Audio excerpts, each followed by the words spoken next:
World Toilet Day celebrations,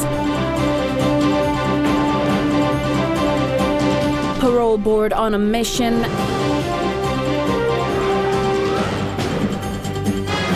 and mother of three completes education struggle.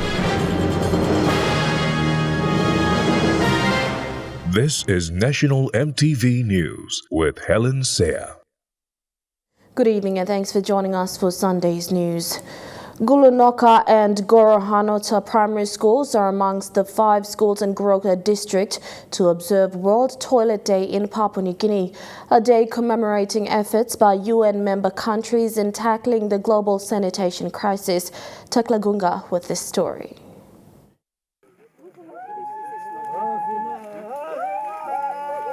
The World Toilet Day, observed in selected schools in Goroka district, coincided with the certifying of 8 communities in Eastern Highlands. Communities that have gained the open defecation-free and healthy community status. Now there's like place you come sun up. You know awesome. Now you look me change, na me clean, there's like kind back. No before, you know been awesome. Boots and me grow come inside. Pek no peak and me pull up. Na mantu and me pull up, spet the boy, rubbish, and me slip na mouth. A joint effort by local and international organizations aimed at improving and providing access to water, sanitation, and hygiene facilities in Goroka district. Now the facility that belongs to the school, to the children, and the children have to take care of it. With all the teachers and all the staff of the school, they have to maintain and take care of it and then use it. UNICEF WASH Chief Carlos Vasquez was amongst the delegates that visited schools and communities in Goroka to observe World Toilet Day. I would like to start by acknowledging World Toilet Day today. And in this global event, you have new toilets for your use, for boys and girls. In Gulunoka Primary in the Gahuku LLG, students put out posters depicting the importance of access to clean toilet and sanitation facilities despite the wet weather. Also in Gahuku LLG at Ufeto Primary, students read out poems and performed dramas to commemorate the day. Now all of our students are attending classes. They know the ways or steps of hand washing, and now we don't every time monitor them. They themselves, they know when is the right time, when using the toilet, when before eating, buying food from the market, they themselves, they wash their hands. Through awareness and practical application of proper hygiene habits in schools, students in Goroka have formed hygiene clubs to continue practice healthy habits even when at home. Mi fili amama so se mnupla toilet kan mplano sa feel comfortable mplano sa feel comfortable ko toilet to kain na mplano feel comfortable o toilet igat wara na disol plus tol girls bawaswas na igat tol bucket bam pawasyan. Current global figures from the UN states that 4.2 million people lack access to clean toilet and safely managed sanitation. In Papua New Guinea, thousands of people still lack access to clean water supply and sanitation. Celebrated annually on November 19th, the UN is calling for an end to open defecation with special attention to the needs of women and girls. The theme for 2020 is sustainable sanitation and climate change. Thus, in Goroka district, the District Development Authority has pledged its support to sustain these facilities. Tekla Gunga, National EMTV News. Governor General's Grand Chief Sir Bob Dadai, on behalf of the state, has executed a contract for the rehabilitation of the coffee export office in Lae Morbe province. Coffee Industry Corporation Acting Chief Executive Officer Charles Dambui said the contract signing signifies the start of the long-awaited construction of the new coffee export building, as the current one is over 30 years old.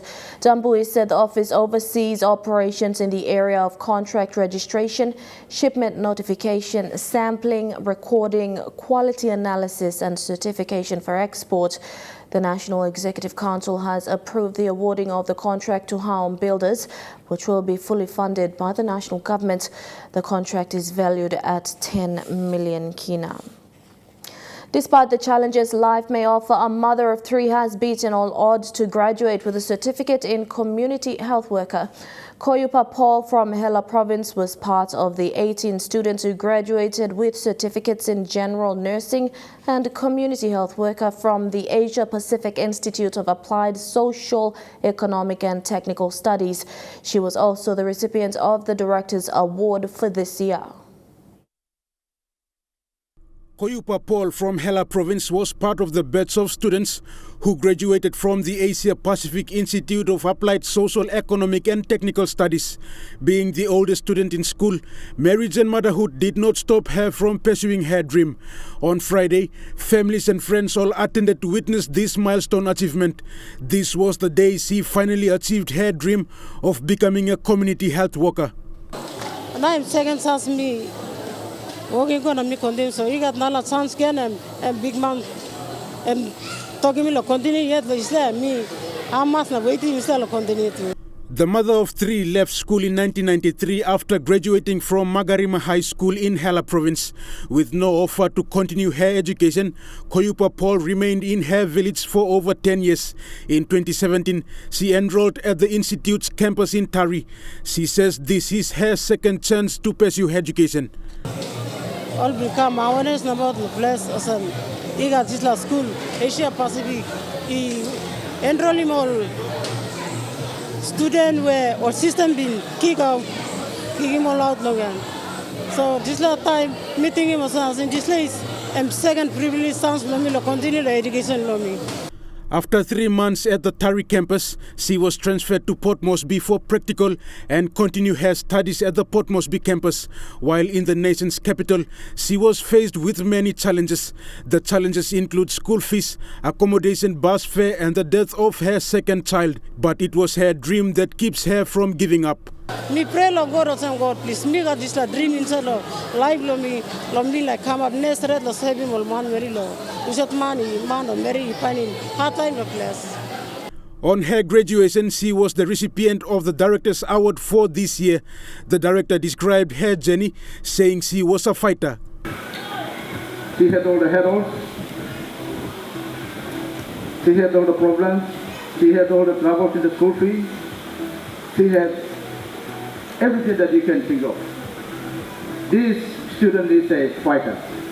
The Asia Pacific Institute of Applied Social, Economic and Technical Studies offer courses in education, health sciences, business and technical studies. And students also graduated with certificates in their respective field of study. Don't leave any leaf unturned in life. Take the opportunity, whatever opportunity that is coming, just go for it, because it's good to try and not to try, because when you put your head down and go for it, you will be successful in life. Rayon Lakingu, National EMTV News. A father of a missing person is appealing to the public to assist locate his son. 26-year-old Dixon Beno of mixed parentage of East Sepik and Central was last seen at Tarama Valley on the 16th of November. Dixon said to visit his mother's village, Galoma in Rigo, but never reached the village. His father is appealing to the public for help. On the night he went missing, he tried to go to his mother's place at Galomarupu in Rigo, but he went out in the night while we were asleep. And he may have gone on to a place like Kereka, somewhere along the Magi Highway. If anybody happened to sight him, can call into Borgo police station or call me on my mobile number here is 78354078. A new house for the Kavieng Fire Station commander was officially opened by the National Chief Fire Officer Bill Rue. The house, costing 430,000 kina, took 11 months to complete and is funded through the development plan for the fire service funds parked under the National Planning Department. As Kavieng Town expands, there is a need for improved capacity within the fire service. Kavieng Fire Station Commander Tony Leslie said while the fire truck has assisted, they need another one as backup. The fire station currently has a workforce of 14 officers and is looking to build staff houses. National Chief Fire Officer Bill Rue pledged he would be giving more support for this essential service in the province. Members of the Parole Board visited Lakimata Prison in West New Britain recently in a first-of-its-kind visit. The visit was to emphasize its role and explain the services available for those serving time in prison. CIS Commissioner Stephen Pokane says parole is essential but comes with great responsibility for a fair decision. Members of the Parole Board paid a visit to Lakimata Prison in West New Britain with efforts to explain their role and the type of services available for those behind bars. Parole Board Chairman Dr. Erikwa says prisoners need to make informed decisions and better their lives through the different options of parole. Power of mercy, suppose Parole Board give decision or line belong release on license give decision, then the prisoner can also apply to the power of mercy. For almost 15 years, no power of mercy. We are now setting it up. So we are hoping that in the next few months, the power of mercy will be also established. So give him opportunity to prisoner. The parole categories include parole, release on license and power of mercy. All three have different specifications. While parole is commonly used, released on license and power of mercy was recently introduced. The CIS Commissioner says it is crucial for prisoners to understand and sort these opportunities. Encouraging one, loblo work, two, all collaboration of losing hope law, dedicated planted road staff inside Lombanis where Loblong country and me allowing law to become now one massive out of this plan. So was only sit down good, so was only harem talk, so was only true sense, you got law staff to help more. The Parole Board hopes to continue visit most prison facilities around the country to hear from prisoners, their relatives if possible victims and others so a fair decision is made by those serving time in prison.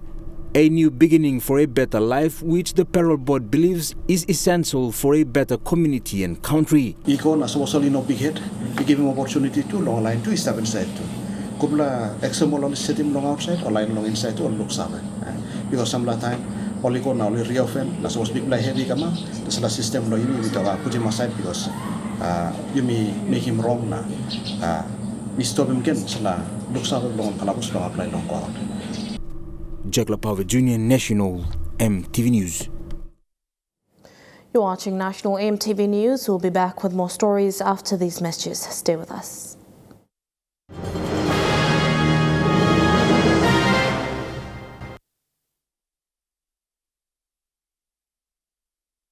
Welcome back to the news. Turning overseas, the two companies in the COVID-19 vaccine race are busy figuring out how to keep the product safe and effective. It's a challenge because the vaccine is to be kept in conditions colder than Antarctica. It comes as regulators in US and the UK seek urgent approval for widespread use. At Acme Dry Ice in Cambridge, Massachusetts. These are big pellets, and these are small pellets. Right. Owner Mark Savinor and his team are working around the clock to provide dry ice to vaccine manufacturers. Not something I'm guessing that when you start a dry ice company you think about necessarily. No, I never thought I'd be saving lives, but it feels really good. Colder than Antarctica in winter, dry ice is critical to transporting and storing the coronavirus vaccines. The demand is definitely higher right now for the vaccine makers because as fast as they're making the vaccine, they're shipping it out. Dry ice is made from carbon dioxide, or CO2, a byproduct of ethanol production. With Americans driving less in the wake of the pandemic, ethanol plants shut down, resulting in a shortage of carbon dioxide over the summer. how important is the CO2 to the dry ice process if that's the basic ingredient? Well, without CO2, it's like being at McDonald's without hamburgers.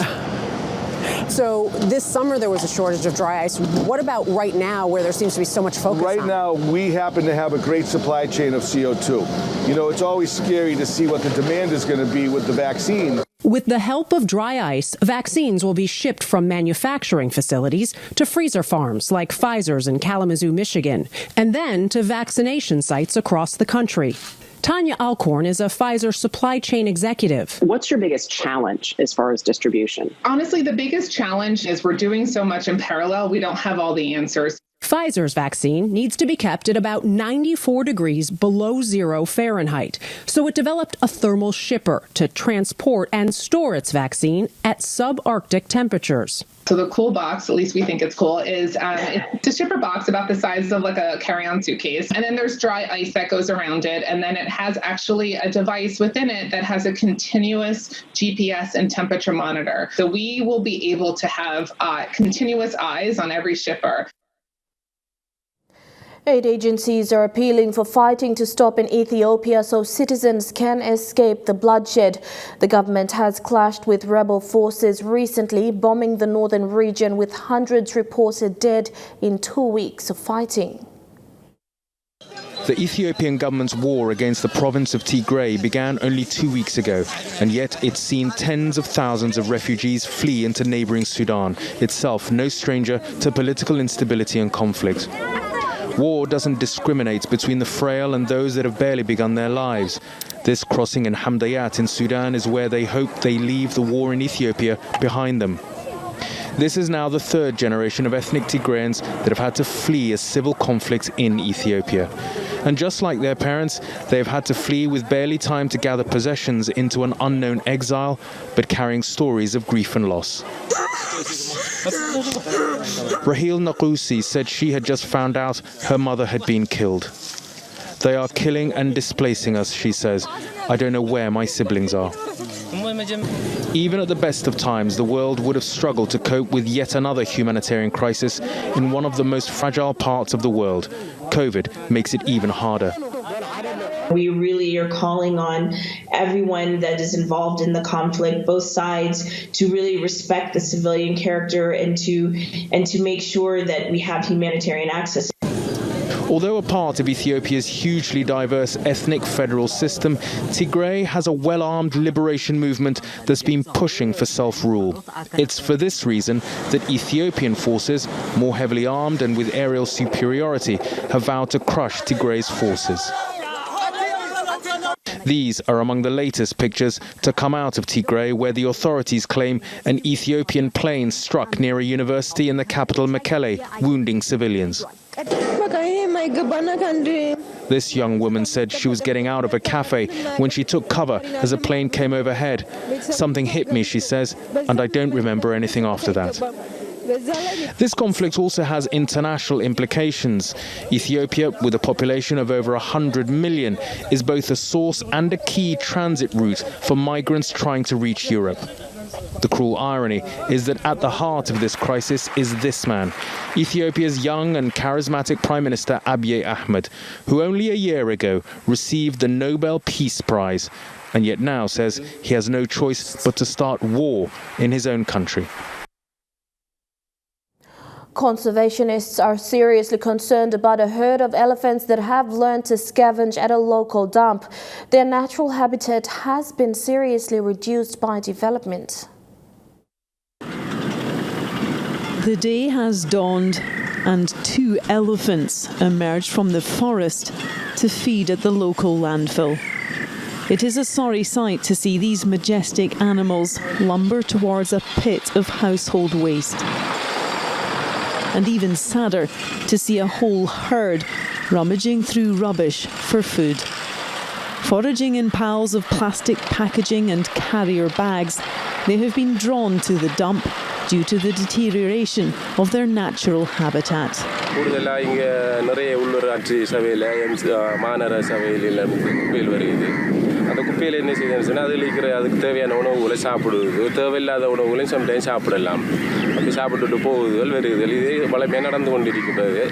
Their strong scavenging senses do enable the elephants to be selective in their search, but their size means they consume a vast amount, and much of that ends up being plastic.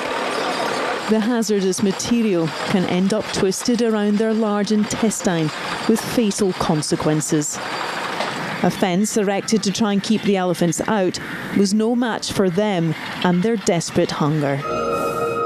The World Wildlife Fund has made the loss of elephant habitats the focus of their Christmas campaign this year. This advert hopes to raise awareness of the threat being posed to an already endangered species. In Sri Lanka, it is human and infrastructure development which have encroached on the elephants' natural environment, forcing them into this unsafe and most unsavoury eating pattern. The animal, because of its great foraging needs, whether it's quantitative or qualitative needs when it comes to foraging, they might be exposed to such material which ultimately on the long term might not be good for the species. This will invariably result in the animal succumbing to death if it is untreated. Plastics have now joined poaching as one of the greatest threats facing the world's largest land mammal. Elephants suffering the cost of human greed and growth. And when we return, we'll bring you a closer look. Stay with us.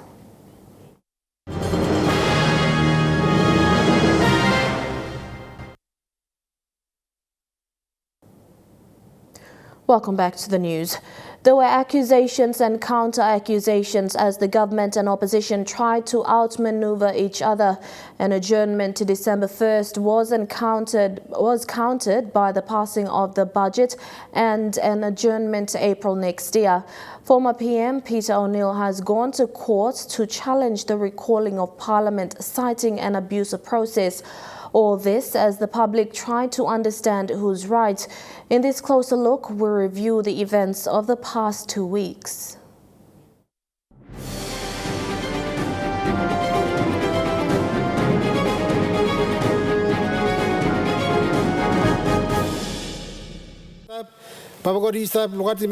Straight off the back of an attempt to take over government, and as the legalities of the adjourning of Parliament was still being debated, Parliament Speaker Job Pomat came into the picture, declaring that the adjournment a few days ago was wrong. Me come na me look lo display motion without notice. Me check him Hansard or proceedings for Parliament. Me check him standing order. Me check him organic law long calling of the meetings. Lo Parliament, all this plana. Time is shaking over this la. Me look him also. This la motion and me no straight, in order, behind him law. So, based on that, this la motion and me no straight. Also me talk. Meaning also, time also name this motion name the Parliament. Only make him this Parliament is still this last Parliament is still in session, adjourned yet. Basically, Pomat said the call to adjourn Parliament should have been made by a minister, not the opposition. Section 218 law, organic law. Let me talk straight also. A minister that's all in up sing out him, ask him adjournment of Parliament. Talk any other member of Parliament. So the honorable opposition leader, minister. So time you can suspend him standing order, no Parliament. But you don't have to suspend him organic law. Louis him standing order. Because organic law, yeah. Constitution. Pomat then recalled Parliament while the opposition camp with a sizable chunk of the House was still in Vanimo.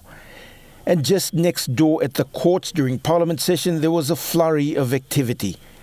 A member of the Vanimo camp, former Prime Minister Peter O'Neill, tried to challenge the reconvening of Parliament. After 2 attempts to verbally apply failed, he was told to refile the application and have the case heard at a later date in the Supreme Court. O'Neill's argument is that the Speaker had no right to override an adjournment passed by the majority of MPs. This has never happened before. A Prime Minister knowingly and willingly, with the colluding of the Speaker, calling Parliament without Parliament approving it. The simple error that they are mentioning that the Minister is the only one who can adjourn Parliament is flawed. Flawed in the sense that in every occasion, over the past 45 years, only the members of Parliament can adjourn Parliament by a resolution and a motion on the floor. When in fact Belden Nama on Friday moved the motion to suspend standing orders. When you suspend standing orders, that means the standing orders do not apply. So that's why members stand up, giving him the authority to suspend standing orders. 57 members gave him that authority. That is why he moved the motion. So what we are going to do is we are going to go back with the lawyers. We are going to redraft the application to make this Parliament of sitting illegal sitting of Parliament. And as journalists in Port Moresby waited for the usual budget lockup, where the expenditures and the development budget are broken down and explained, they later found out lockup wouldn't happen this year. Instead, the government MPs walked into the chamber and Ling Stuckey presented the 2021 budget to a half-empty House. Mr. Speaker, I present the A. Appropriation General Public Services Expenditure 2021 Bill 2020. B. Appropriation National Parliament 2021 Bill of 2020, and C. Appropriation Judiciary Services 2021 Bill 2020.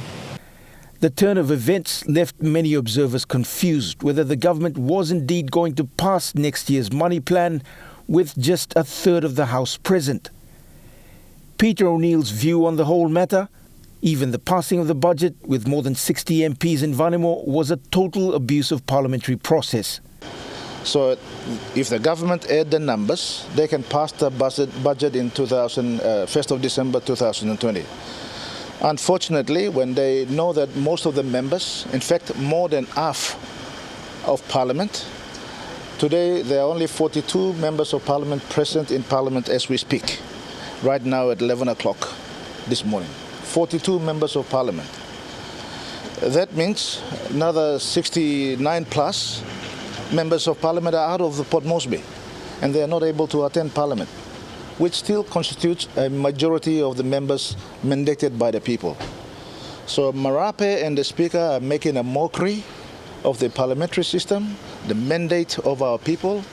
Inside Parliament, Treasurer Ling Stuckey dedicated 5 pages of the budget speech to what he called shameful politics of the opposition and its government defectors.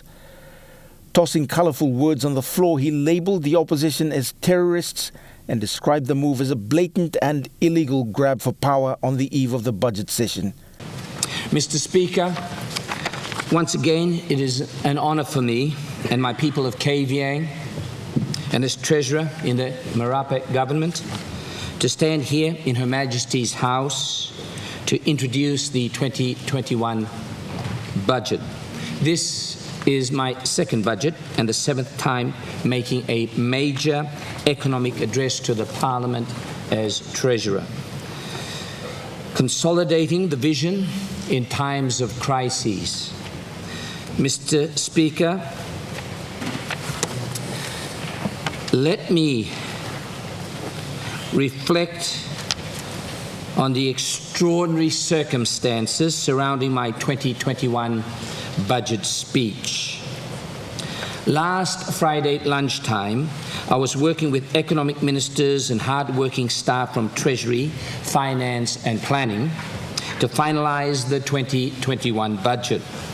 We had gone through extensive consultations, listening to the submissions from businesses and the community, tackling or talking to our education officials, talking to our international colleagues about financing. We believed we had formed a sensible path forward in these extraordinary times.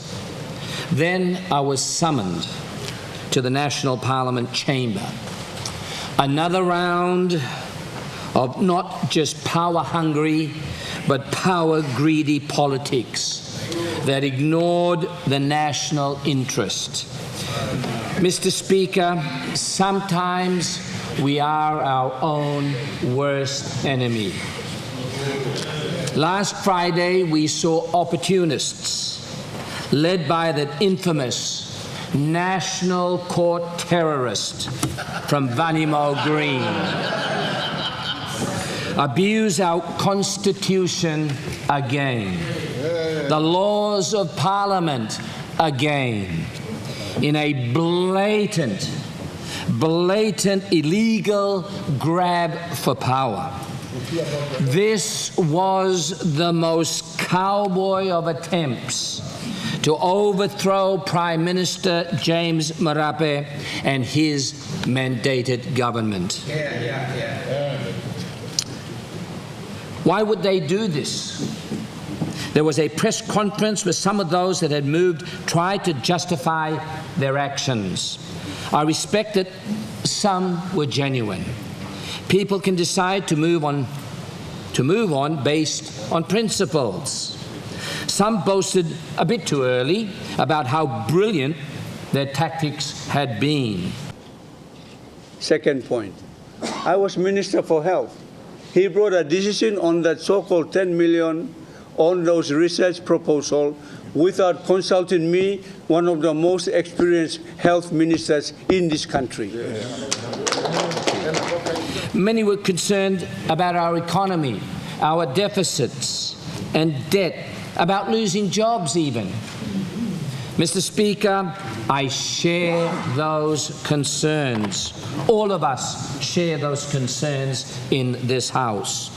But as I will set out in my speech, many of these concerns about debt and deficits and a lack of jobs were created by those they had just joined. They underestimate the severity of the COVID-19 pandemic. They look for very easy solutions, and they kid themselves that going backwards to the failed economic policies of the past could somehow take our country forward.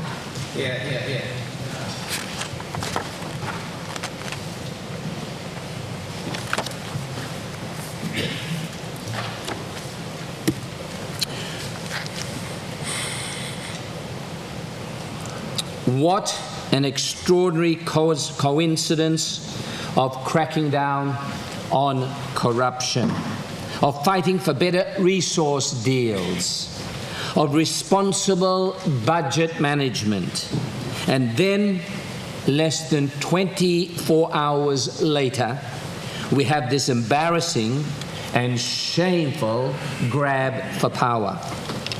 Mr. Speaker, I know that there are now some honourable men on the other side, decent leaders, competent, and we all shall miss their contributions in the Cabinet. Mr. Speaker, I thank you for your ruling on the illegality of the motion to adjourn Parliament. Section 21A of the Organic Law on the calling of meetings of the Parliament is clear. The time and date for a meeting of the Parliament on motion without notice can only be made by a minister, not leader of the opposition. Game over. The opposition camp, meanwhile, is mustering its numbers as more MPs travel into the border town. As of last count, Bulolo MP Sam Basil announced the camp had more than 50 MPs, with more government MPs on the way.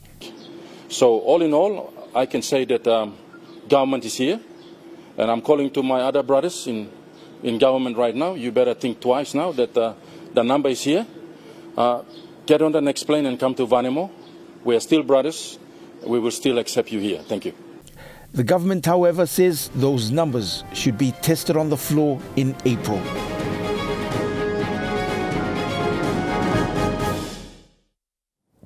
Coming up next, some sporting updates in Chukai Sports. Don't go away.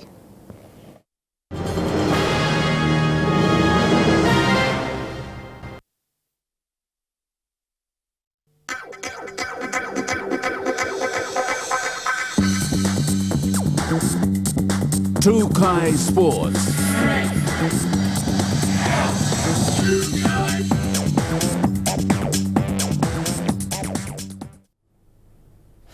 Good night and welcome to Chukai Sports. Acting CEO of the Papua New Guinea Rugby Football League, Stanley Hondina, says there is a working committee in place with progress so far in weekly meetings. This is in relation to the relocation of the SPPNG Hunters from PNG to Australia. Recruiting players for the SPPNG Hunters is not an easy task, and Acting CEO of Papua New Guinea Rugby Football League, Stanley Hondina, says that there are more than 400 players to choose from in the GSL Cup competition, and congratulated SPPNG Hunters coach Matthew Church and his coaching staff for selecting next year's train-on squad. As you know, Papua New Guinea Rugby League is a religion to some extent. So many players are playing GSL Cups, got around 400 to 450 players in it. But to pick a side is not an easy task. And I think they've come together to put a side for us.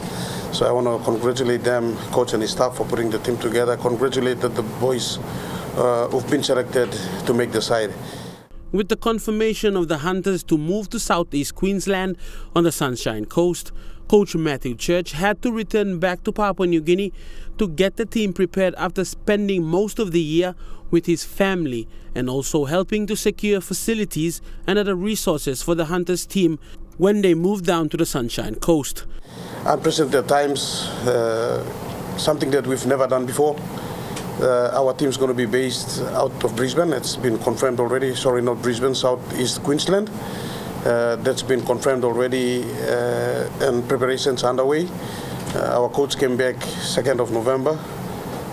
As you know the story, he went down for the first game. After a good come-from-behind win, the COVID came to allow him to spend more time with his family and send the boys back. For the SPPNG Hunters to travel down to Australia, it will be under very strict guidelines. And so far, progress has been positive, with a working committee in place with relevant government bodies, including Queensland Rugby League as well. I would also like to thank the Queensland Rugby League, the DFAT and the Australian High Commission in here, who've been working very closely with us. So we have a joint working committee who's working on this process. And we've been having weekly meetings, and dialogues have been going on to the stages of the classes of visa that the boys will get, the 14 days quarantine that they will go into, the bubble that will be created as they go down, the venue to be quarantined in, the hotels that they stay in. There's so many moving parts to it, so we've been progressing very well. Residents at Stage 5 in Geru have been taking part in a volleyball competition for the past 5 months, their very own amateur volleyball association. And the executives want to affiliate under PNG Volleyball Federation to have a crack at the national championships.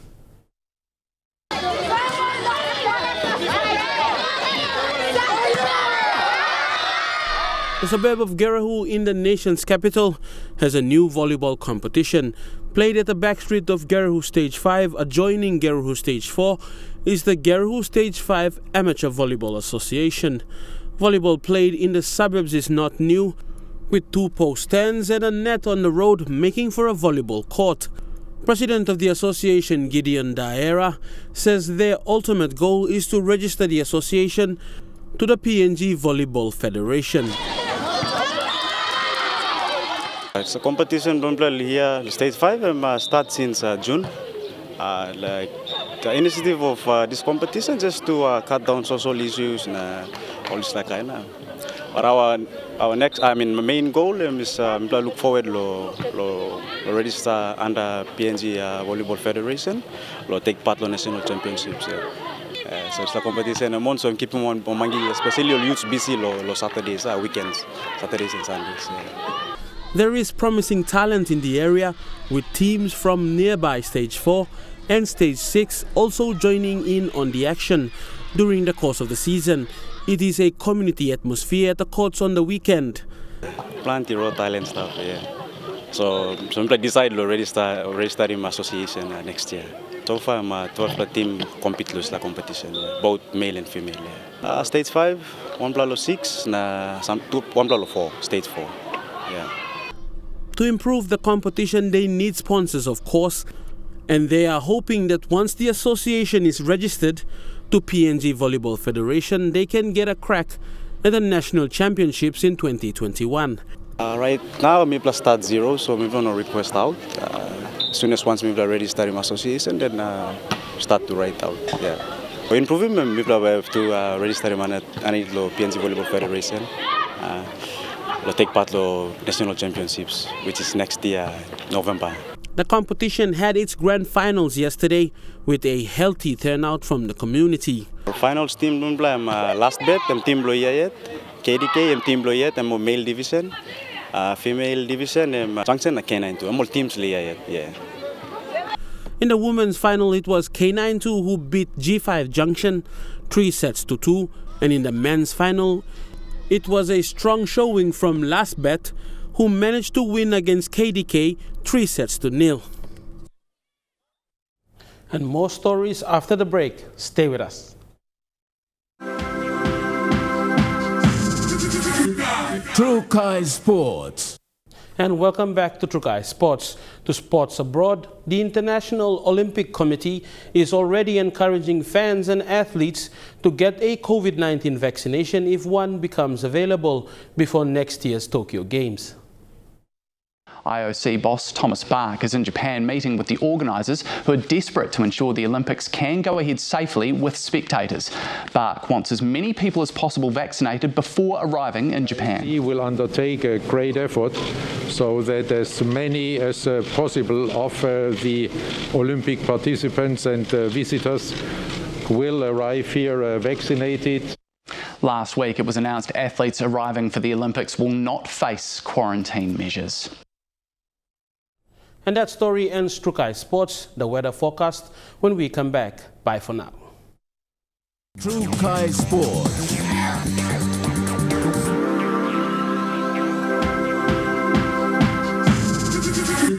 Trukai Sports.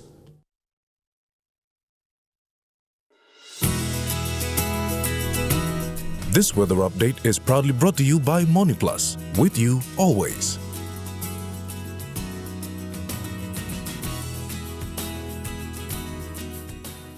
I'll look at the weather forecast for tonight and tomorrow in the southern region. Cloudy morning, clearing to fine with evening thunderstorms and showers likely in Port Moresby. Morning rain drizzles, then cloudy weather in Daru and Popondetta. Fine, although partly cloudy, with afternoon showers developing in Kerema and partly cloudy with some rain showers later in Popondetta, Alota rather. In Momasa region, fine, although partly cloudy with afternoon showers developing in Leh. Mostly fine, although partly cloudy with afternoon showers developing in Medang. In Wewak, mostly cloudy with easing thundery showers and occasional rain showers and thunderstorms in Vanimo. In the New Guinea Islands region, morning showers, then fine, partly cloudy weather in Lorengau. Rain showers and thunderstorms easing to cloudy periods in Kabian, Kokopo and Rabaul, and occasional rain showers and thunderstorms easing to cloudy periods in Kimbe and Buka. And in the Highlands region, morning fog clearing to a fine, partly cloudy day with evening showers and drizzles in Mount Hagen. Morning fog patches clearing for a mostly fine, partly cloudy day with evening drizzles in Goroka and Kundiawa, Mendi and Wabeg included.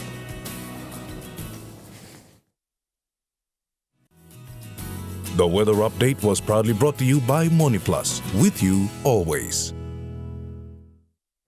And that wraps up Sunday's bulletin. From all of us here at EMTV, pleasant viewing. Be safe. Bye for now.